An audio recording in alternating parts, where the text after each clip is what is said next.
अब चाहिँ कार्यक्रमको अन्तिम चरण भयो, त्यसपछि चुनावको हुन्छ। यस कार्यक्रमका सभाध्यक्ष साथै जिल्ला सहकारी सङ्घका कोषाध्यक्ष श्री सावित्री ढौडेलज्यूबाट सभा समापन साथै मन्तव्य दिइदिनु हुन हार्दिक अनुरोध गर्दछु। म उद्घोषिका यहाँबाट फुल दिए वैलाइला, रुमाल दिए मैलिएला, सानो माया दिए यहाँबाट बिदा हुन्छु। हार्दिक धन्यवाद। जय सङ्घ।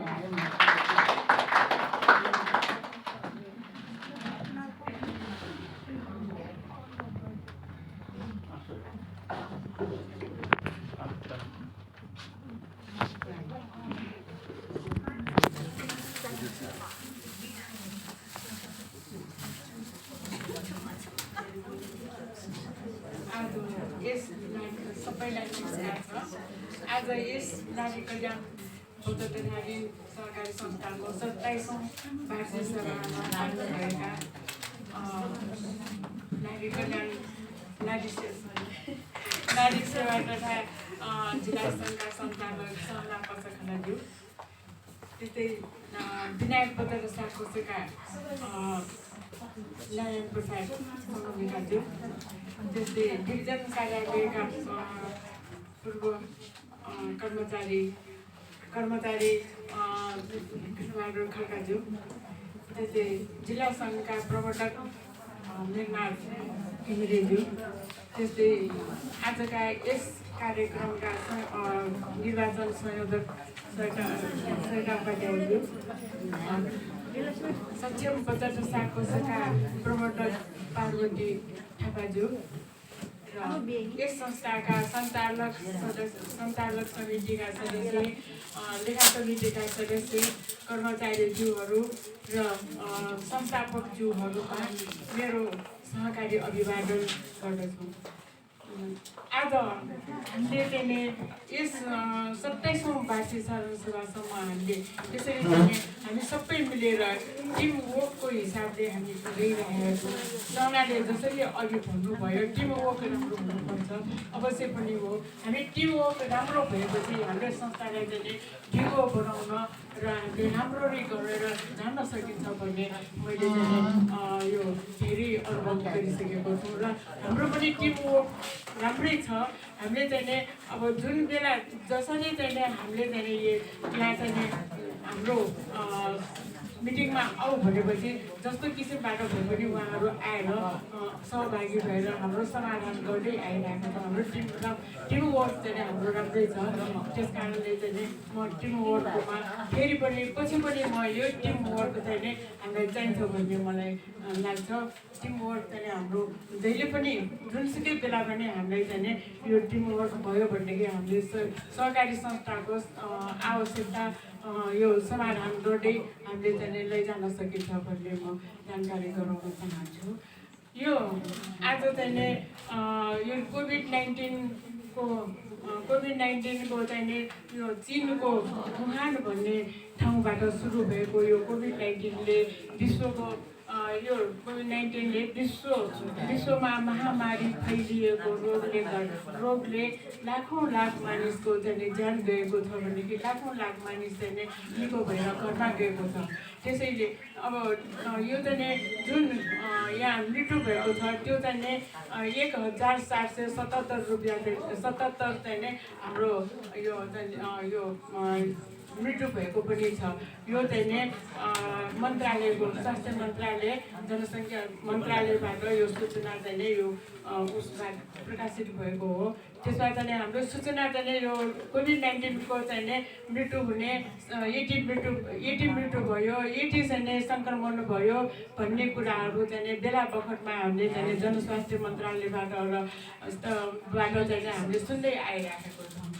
त्यस्तै हाम्रो यो चाहिँ कोभिड-19ले नै गर्दाखेरि हाम्रो चाहिँ बिस्केट जात्रा भयो, दसैँ भयो, यो अरू चाहिँ जात्राहरू हामीले यो बुढी भनिन्छ त्यो जात्रा भयो। यो चाहिँ हामीले चाहिँ स्थानीय निकायले चाहिँ अहिलेलाई चाहिँ यो क्षमा पूजा मात्रै गर्नु भन्ने हिसाबले हामीले क्षमा पूजा गर्न जनताहरूले त्यही हिसाबले चाहिँ नि मानेर क्षमा पूजाको रूपमा चाहिँ नि सञ्चालन गर्दै आएको थियो। त्यस्तैमा संस्थाहरूमा पनि यो कोभिड-19ले धेरै चाहिँ मार्का परेको छ। त्यो कोभिड-19ले गर्दाखेरि संस्था सञ्चालन गर्नको लागि हामीले यस नारी कल्याण साकोसले चाहिँ कर्मचारीहरूलाई चाहिँ सेनिटाइजर लगाउनु दिएर मास्क लगाउनु दिएर फेस मास्क लगाउनु दिएर यसरी हामीले चाहिँ कर्मचारीहरूलाई यो सदस्यहरूको लागि चाहिँ हामीले सेवा दिँदै आइरहेको छौँ भने सदस्यहरूलाई पनि यो सेनिटाइजर लगाउनु दिएर अनि यो मास्क लगाउनु दिएर मात्रै हामीले चाहिँ यो बैठक सञ्चालन गरेर आवश्यकता समस्या समाधान हामीले गर्दै आइरहेको छौँ भने भर्चुअलमा हामीले अनलाइनबाट पनि हामीले बैठक बसेर हामीले संस्थालाई चाहिँ कसरी चाहिँ सेवा दिने सदस्यहरूलाई कसरी सेवा दिने भन्दाखेरि हामीले अब यस्तो भइरहेको छ भनेपछि हामीले चाहिँ भर्चुअलमा मिटिङ बसेर त्यो समस्यालाई हामीले समाधान गर्दै आइरहेको छौँ। र त्यस्तै अब हामीले चाहिँ यो अब अहिले आएको चाहिँ यो कोभिड-19ले गर्दाखेरि सहकारी ऐनले दिएको जुन जुन दिएको छ त्यसलाई चाहिँ हामी अब 6 महिनाभित्र हामीले संरचना गर्नुपर्छ भन्ने सहकारी ऐनमा छ। त्यो ऐन अनुसारले हामीले चाहिँ आज यो चाहिँ सञ्चालक समिति उपसमिति र संस्थापक हामीले डाकेर आज चाहिँ हामीले यो साधारण सभा गर्न गइरहेको छौँ। यो चाहिँ हामीले अर्को सालमा चाहिँ हामी गर्न सकिन्छ। हामीले यो चाहिँ गर्नको लागि गर्न अगाडि चाहिँ हामीले चाहिँ सूचना सदस्यहरूलाई चाहिँ 1 गतेदेखि हामीले चाहिँ 16 गतेसम्म हामीले संस्थामा चाहिँ उपस्थिति गराएर उहाँहरूलाई चाहिँ 23 उपस्थिति गराउँदाखेरि हामीले चाहिँ 71% हामीले चाहिँ यो उपस्थिति भएको म जानकारी गराउन चाहन्छु। अनि यसमा चाहिँ हामीले यो संस्था सञ्चालन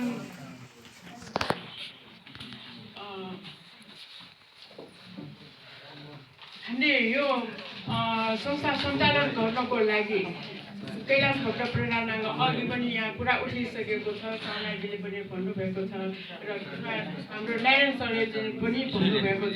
यो संस्था सञ्चालन नहुँदाखेरि 2050 सालमा चाहिँ कैलाश भट्ट प्रेरणाज्यू हाम्रो जिल्ला विकासमा हुनुहुन्थ्यो। उहाँको सल्लाह सुझाव अनुसारले यो हामीले कर्मचारीहरू र अनि शिक्षकहरू अफिसको कर्मचारी शिक्षकहरू मिलेर 25 जनाबाट हामीले यो संस्था खोलेर सदस्यहरूको के अरे महिला दिदीबहिनीहरूको सामाजिक सांस्कृतिक आवश्यकता पुरा गर्दै हामीले चाहिँ सञ्चालन गर्दै आएको थियौँ। र अहिलेसम्ममा हामीले चाहिँ 1530 जना हामीले सदस्य चाहिँ अब पुरै चाहिँ यहाँ चाहिँ कस्तो भयो यो कोभिड-19ले गर्दाखेरि अब पैसै राख्न नसक्ने त्यस्तो अवस्था भएकोले पनि यहाँ सदस्य चाहिँ बचत फिर्ता लिने र सदस्य खारेज गर्नेहरू पनि यसमा निस्केको छ। हामीले 2050 सालदेखि नै यो सदस्यहरू गर्दा हाम्रो चाहिँ 1600 जति पुग्न थालेको हो। तर यो कोभिड-19ले गर्दाखेरि यो सदस्यहरू चाहिँ खारेज गरेको पनि आएको छ। त्यसकारणले चाहिँ भुइँचालोबाट पनि यो भुइँचालो हुँदाखेरि पनि भुइँचालोबाट पनि सदस्य चाहिँ कुनै बितेको कुनै चाहिँ यहाँबाट अन्त ठाउँमा सरेको यस्तो हुँदाखेरि फिर्ता लिनेहरू निस्केको हुँदाखेरि त्यो हुनाले पनि सदस्य अलिक कम भएको म जानकारी गराउन चाहन्छु। यस्तै अब यो हाम्रो यस संस्थाले चाहिँ हालसम्म हामीले चाहिँ के गरेको छु भनेदेखि यो हालसम्म चाहिँ हाम्रो जुन 100 नियमित बचत गरायो 100 चाहिँ सेयर किन्न लगाएर हामीले 5000बाट सुरु गरेको संस्था हालसम्ममा सेयर पुँजीमा 1,24,16,600 पुगेको छ भने कि नियमित बचतमा 6,75,75,00,000 85,456 रुपियाँ 56 पैसा पुगेको छ। झगडा कोष र अन्य कोष गरेर 62,70,795 रुपियाँ 46 पुगेको छ। त्यस्तै बाह्य ऋण भन्दाखेरि हामीले बाह्य ऋणमा चाहिँ हामीले युवा स्वरोजगारको कार्यक्रम पनि हामीले सञ्चालन गरिरहेको छौँ। अरू ऋण हामीसँग छैन, बाह्य ऋण बाँकी भएको छ। त्यो बाह्य ऋण चाहिँ 18 लाख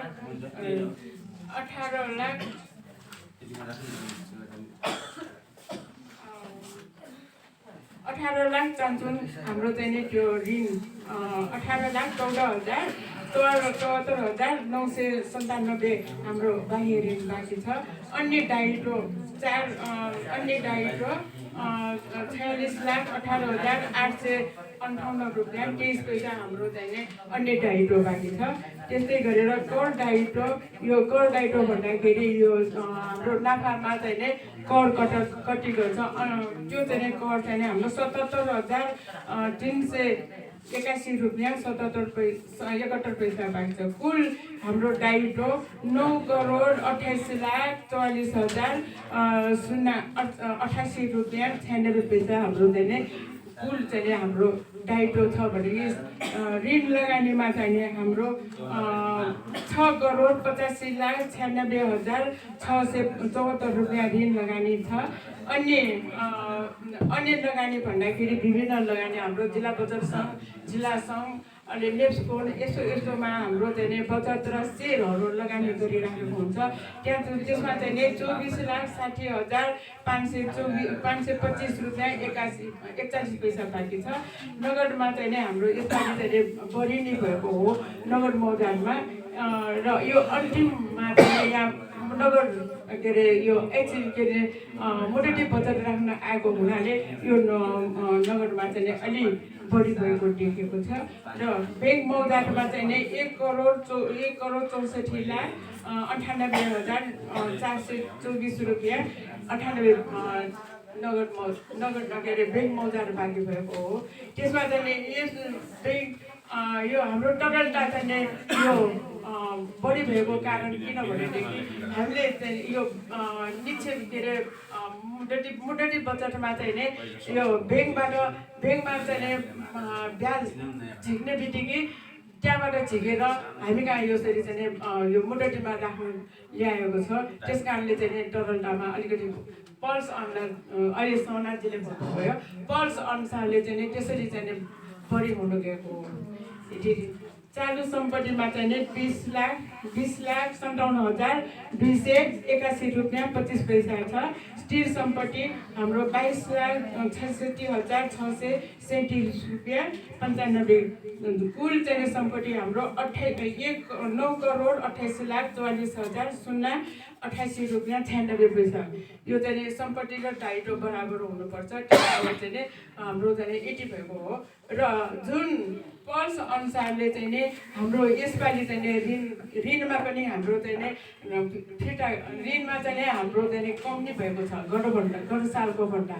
किनभनेदेखि हाम्रो ऋणमा चाहिँ अब ब्याङ्कले ब्याजमा चाहिँ घटी गरेर ऋण दिने गरेको हुनाले त्यहाँबाट चाहिँ यहाँ हामी कहाँ चाहिँ त्यहाँ ब्याङ्कबाट छिर्यो, हामी कहाँ चाहिँ तिर्न आयो। त्यो हुनाले पनि ब्याज हाम्रो चाहिँ यो ऋणमा पनि हाम्रो घट्नु गयो। अहिले चाहिँ यो ब्याङ्कले गर्दाखेरि ब्याङ्कमा चाहिँ ब्याज चाहिँ कम छ, त्यहाँबाट ब्याज झिक्यो। ऋणमा त्यहाँ चाहिँ ब्याज कम छ, त्यहाँबाट झिकेर यहाँबाट हामी कहाँबाट झिकेर त्यहाँ चाहिँ ऋण लिने गर्यो। त्यो हुनाले चाहिँ हामी कहाँ ऋण पनि आजकल चाहिँ त्यति गएन। यो कोभिड-19ले गर्दाखेरि सहकारी संस्थाहरूमा हामीले यो अलि पहिला भन्दा यसपालि चाहिँ नाफा पनि कम भयो। फेरि ब्याज तिर्न आउने ऋणीहरूले पनि त्यति तिर्न आएन। हामी 20-25 लाखसम्म त हामी यहाँ ब्याजै तिर्न आएन। त्यस कारणले चाहिँ यसपालि चाहिँ हामीले बल्ल चाहिँ हामीले चाहिँ 8% हामीले के अरे लाभांश दिन सक्यौँ। र हामीले चाहिँ यो संस्था संरक्षण पुँजी कोष चाहिँ हामीले फिर्ता गरेको छौँ। त्यो संरक्षण पुँजी कोष र अनि ब्याज चाहिँ नि हामीले चाहिँ नि उनीहरूकै संरक्षण पुँजी कोष र जुन ब्याज दिने चाहिँ नि हाम्रो उनीहरूकै खातामा जम्मा गर्ने गरेको छौँ। त्यसको पनि जानकारी यहाँ बस्नुभएका सञ्चालकज्यूहरूले पनि अरू सदस्यज्यूहरूलाई पनि यो भनिदिनु हुन पनि म अनुरोध गर्दछु। हामीले चाहिँ नि ऐन अनुसारले हामीले ऐन र नियमावली अनुसारले चाहिँ नि हामीले कोष खडा गरेको छौँ र त्यसको कार्यविधि पनि बनाएको छौँ। अहिले जुन सरले चाहिँ नि यो चाहिँ नि सेवा शुल्कमा 1% भन्नुभएको थियो। हुनु पनि अहिले चाहिँ नि 1% मात्रै चाहिँ नि हामीले सेवा शुल्क लिन पाउँछ भनेर यो चाहिँ नि हिजो अस्ति मात्रै यहाँ चाहिँ नि यो प्रकाशन भएको छ। यो एन्डमा चाहिँ नि हाम्रो अहिलेको कार्यविधिमा चाहिँ नि हाम्रो यो सेवा शुल्क लिने र त्यो चाहिँ नि हाम्रो चाहिँ नि 18 नम्बरमा यो बुकमा चाहिँ नि 18 नम्बरमा छ। तपाईँहरूले त्यसमा हेर्नु होला। त्यो कार्यविधि अनुसारले चाहिँ नि यो सेवा शुल्क लिने कोषहरू बाँडफाँड गरिएको यो चाहिँ सबै चाहिँ नि यो हामीले चाहिँ नि कार्यविधि राखिदिएको छु। सबैहरूले त्यसमा हेर्न सक्नुहुनेछ। र अरू कुरा चाहिँ नि सबै चाहिँ नि यहाँ जुन तपाईँहरूको यो प्रतिवेदन अनुसारले सबै कुराहरू आइसकेको छ। म थोरै मात्रै तपाईँलाई यो भन्न चाहन्छु। जुन अघि नारायणजीले भन्नुभयो यो समन्वय समितिमा चाहिँ नि हामी यो चाहिँ नि त्यहाँ चाहिँ हाम्रो कैलाश भट्ट प्राणाङ्गनी अध्यक्षज्यू हुनुहुन्छ। उहाँले नि हामीले चाहिँ नि सुरुमा चाहिँ नि हामी 7वटा संस्थाहरू मिलेर त्यो त्यहाँ समन्वय समिति खोलेको थियो। त्यसमा चाहिँ नि अहिले आएर चाहिँ नि 9वटा हाम्रो संस्थाहरू चाहिँ नि त्यसमा आबद्ध भइसकेको छौँ।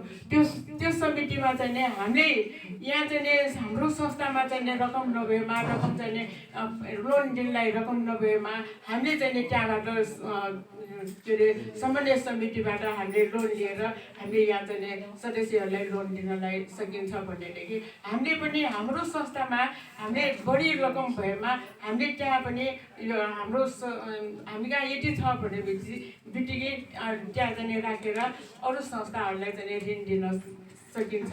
त्यस्तै गरेर हाम्रो यो समन्वय समितिबाट विभिन्न तालिमहरू पनि सञ्चालन गर्दै आइराखेको छौँ। भनेदेखि महिला कार्यक्रम पनि त्यसै समन्वय समितिद्वारा नै हामीले मिटिङ गरेर हामीले चाहिँ गत विगत वर्ष हामीले सञ्चालन गरेको छौँ। भनेदेखि अहिले पनि कुरा भइराखेको छ। यो चाहिँ नि फागुनतिर चाहिँ हाम्रो फेरि चाहिँ महिला हामी चाहिँ बैठक बसेर महिला कार्यक्रम गर्ने भन्ने कुराहरू हिजो पनि सरले भन्नुभयो। यसै अनुसारले यो समन्वय समितिबाट हामीलाई धेरै फाइदा भएको छ र अरू संस्थाहरूभन्दा हामीले समन्वय समितिबाट धेरै चाहिँ त्यहाँबाट हामीले आवश्यकता पुरा गर्दै आउनुभएको छ भन्ने म जानकारी पनि राख्न चाहन्छु। र तालिमहरू पनि त्यसबाट दिँदै आइराखेको छ। भन्दै म धेरै कुरामा नगइकन अहिले चाहिँ नि यो नराखिकन म चाहिँ नि अब धेरै ढिला पनि भयो। अहिले चाहिँ नि म चाहिँ नि यो थोरै बोलेको हुनाले म तपाईँलाई थोरै कुरा मात्रै राखेर धेरै कुराहरू अघि यहाँ चाहिँ नि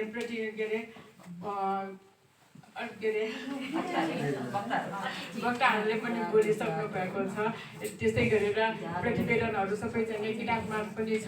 तपाईँलाई चाहिँ यहाँ प्रस्तुत पनि भइसकेको छ। त्यस कारणले चाहिँ नि म आजको यो कार्यक्रम यो चाहिँ नि 27औं बाजी साधारण सभा आज समापन भएको पनि म घोषणा गर्दछु। र अहिले यो चाहिँ नि जुन घोषणा गर्दछौँ भन्नुभयो भने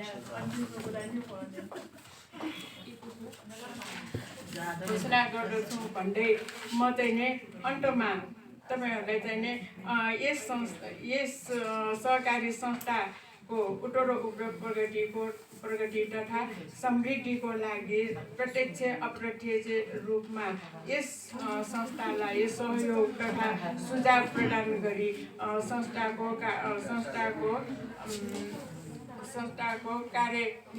कार्यदक्षता तथा सेवा वृद्धि गर्न मद्दत गर्ने सम्पूर्ण प्रमुख अतिथि शेर सदस्यज्यूहरू, सञ्चालक समिति, उपसमितिका पदाधिकारीज्यूहरू, लेखा सुपरभिजन समितिका सदस्यज्यूहरू, कर्मचारी वर्ग, स्मारिका प्रकाशन गर्ने, डिजिटल प्रिन्टिङ र क्यामेरा सञ्चालन गर्ने सम्पूर्णलाई म धन्यवाद दिन चाहन्छु। र आजको यो जुन सञ्चालक समिति, लेखा समिति अनि विभिन्न उपसमितिहरू पनि आज यहाँ चाहिँ यो पढ चाहिँ नै आज समापन भएको पनि म घोषणा गर्दछु भन्दै अब म चाहिँ नि निर्वाचन कमिटी यहाँ हुनुहुन्छ, निर्वाचन कमिटीलाई चाहिँ म यो दोस्रो निर्वाचनको चाहिँ नि कार्य सम्हाल्नु हुन म अनुरोध गर्दै मेरो सानो मन्तव्य यही टुङ्ग्याउँछु। जय सहकारी, जय सहकारी।